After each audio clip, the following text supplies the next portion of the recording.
تو قرآن کریم فرما رہا ہے کہ جب ہم نے تمہیں یہ ساری نعمتیں دی، آنکھوں کی نعمت، زبان کی نعمت، ہونٹوں کی نعمت، اور یہ تو مثالیں ہیں، ورنہ اپنے سارے جسم پر دیکھ لو، صبح سے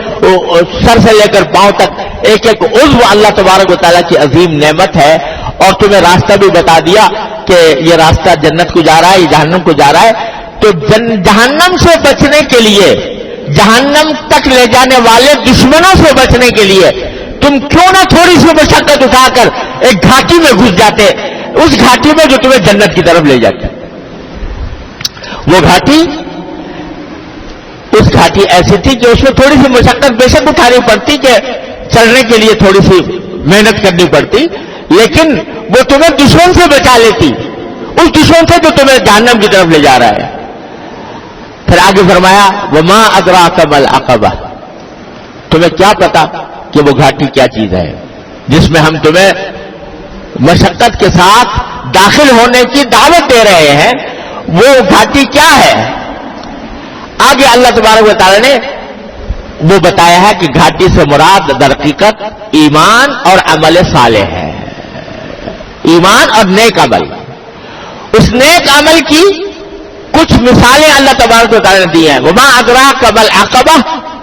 فک رقبہ، کہ وہ مثلا گھاٹی کیا ہے؟ کسی کی گردن چھڑا دینا، کسی کی گردن چھڑا دینا۔ یہ پہلے زمانے میں اس کا مطلب یہ تھا کہ غلام ہوا کرتے تھے، غلامی کا دورہ تھا، تو بہت سے لوگ غلاموں کے مالک ہوتے تھے۔ تو قرآن کریم نے اور نبی کریم صلی اللہ علیہ وسلم کی سنت نے اس بات کو بہت فضیلت کا عمل قرار دیا ہے کہ آدمی کسی غلام کو آزاد کر دے۔ جو غلامی کی زندگی گزار رہا ہے اس کو غلامی کی محنت سے نکال کر اس کو آزاد انسان کی حیثیت میں لے آئے۔ اس کو حدیث میں بھی، قرآن کریم نے بھی اور حدیث میں بھی بہت ہی فضیلت کا عمل قرار دیا تھا۔ اور ایک حدیث میں رسول کریم صلی اللہ علیہ وسلم نے فرمایا کہ اگر کوئی آدمی کسی غلام کو آزاد کرے تو اللہ تعالیٰ اس کے پورے جسم کو جہنم کی آگ سے آزاد کر دیتا۔ اتنی فضیلت اس کی بیان کی گئی تھی، کیونکہ جس زمانے میں یہ قرآن کریم نازل ہوا یا نبی کریم صلی اللہ علیہ وسلم تشریف لائے، پوری دنیا میں غلامی کا نظام جاری تھا، اور جنگ کے جو قیدی ہوتے تھے ان کو غلام بنا لیا جاتا تھا۔ تو اس وقت فوری طور سے اس سارے نظام کو ختم کرنا عملاً ممکن نہیں تھا، لیکن اللہ تعالیٰ نے قرآن و حدیث کے ذریعے ایسے احکام عطا فرمائے کہ جس کے ذریعے غلام زیادہ سے زیادہ آزاد ہوں۔ فضیلت بیان فرمائی۔ جتنے کفارے ہیں ان سب کفاروں میں سب سے پہلا عمل جو دیا گیا وہ ہے کہ غلام آزاد کرو۔ کسی نے قسم توڑ دی تو کفارہ یہ ہے کہ پہلے یہ غلام آزاد کرو۔ کسی نے روزہ توڑ دیا، کفارہ یہ ہے کہ غلام آزاد کرو۔ کسی نے زہار کر لیا، اس کا کفارہ یہ ہے کہ غلام آزاد کرو۔ ہر کفارے میں سب سے پہلی چیز غلام کی آزادی۔ تو غلاموں کو آزاد کرنا یہ بڑی فضیلت کی تھی، چنانچہ صحابہ کرام رضی اللہ تعالیٰ عنہم اجمعین غلاموں کو خرید کر آزاد کرتے تھے۔ تو یہ فک رقبہ ایک عمل یہ بتایا ہے۔ او اطعام فی یوم ذی مسغبہ یتیما ذا مقربہ او مسکینا ذا متربہ۔ دوسرا عمل یہ بتایا کہ تمہارے رشتہ داروں میں کوئی یتیم ہے، اس کو کھانا کھلا دینا۔ اور یہ تو ہر ایک کسی بھی بندے کو غریب کو کھانا کھلا دینا اجر و ثواب کا سبب ہے، لیکن اگر وہ یتیم ہو تو اور زیادہ ثواب، اور وہ یتیم اگر اپنا رشتہ دار بھی ہو تو اور زیادہ ثواب۔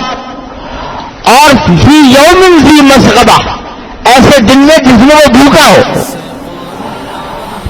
بھوک کی حالت میں اس کو کھانا کھلا دینا، یہ بھی وہ گھاٹی ہے جو انسان کو جنت کی طرف لے جا رہی ہے۔ اب کھانا کھلا دینا یہ اس کا ایک مطلب تو یہ ہے کہ ایک وقت کا کھانا کھلا دے آدمی، یہ بھی ثواب کی ایک صورت، اچھی صورت ہے کسی بھوکے کو کھانا کھلا دینا۔ ایک ہے کہ اس کے کھانے کا ایسا انتظام کر دینا کہ پھر آگے وہ اس کو کھانے کے لیے کسی کے سامنے دست سوال دراز کرنے کی ضرورت پیش نہ آئے۔ یعنی مثلا یہ کہ کوئی آدمی جو ہے اس کا کوئی روزگار کا ایک ایسا انتظام کر دینا کہ جس کے نتیجے میں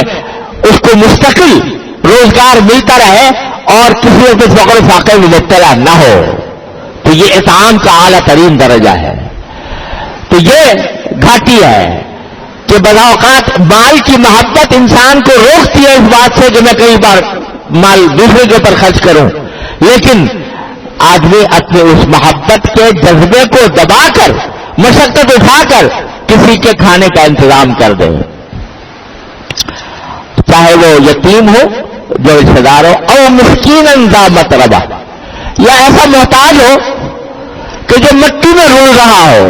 لفظ یہ ہے قرآن کریم، مٹی میں رول رہا ہو، یعنی فقر و فاقے کی حالت میں ہو، اس کا کوئی پرسان حال نہ ہو، اس وقت میں تم اس کو کھانا کھلا دو، اس کو سہارا دو، اس کے لیے روزگار کا انتظام کر دو، تو یہ بھی وہ گھاٹی ہے۔ یعنی ان اعمال خیر میں سے، ان اعمال صالحہ میں سے جو انسان کو جنت میں لے جانے والے ہیں۔ پھر فرمایا ثم کان من الذین آمنوا، یہ تو دو تین مثالیں ہم نے دے دی کہ گردنوں کو چھڑا دینا اور غریبوں کو کھانا کھلا دینا، یتیموں کو کھانا کھلا دینا، لیکن اصل اس کی بنیاد جو ہے وہ یہ کہ آدمی کے دل میں ایمان ہو۔ ثم کان من الذین آمنوا، وہ کیوں نہ ہوا ان لوگوں میں سے جو ایمان رکھتے ہیں۔ ایمان اس بات پر کہ مجھے کسی نے پیدا کیا ہے،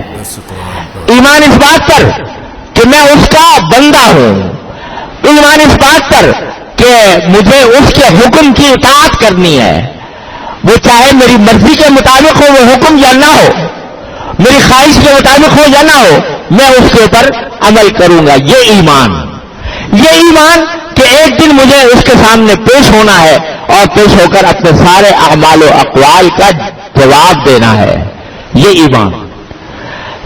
جب آدمی کے اندر آتا ہے تو وہ عامل الصالحات، اس کا نتیجہ خود بخود یہ ہوتا ہے کہ نیک عمل کی طرف آدمی جاتا ہے، کہ جب اس کے دل میں یہ بات بیٹھی ہوئی ہے کہ مجھے ایک دن اپنے پروردگار کے سامنے پیش ہو کر اپنے ایک ایک عمل کا جواب دینا ہے، تو اس کے اعمال پر بھی یہ ایمان اثر انداز ہوتا ہے، اور پھر اس کے نتیجے میں اس کے تمام اعمال اللہ جل جلالہ کی اور اللہ کے رسول صلی اللہ علیہ وسلم کی تعلیمات کے مطابق گزرتے ہیں۔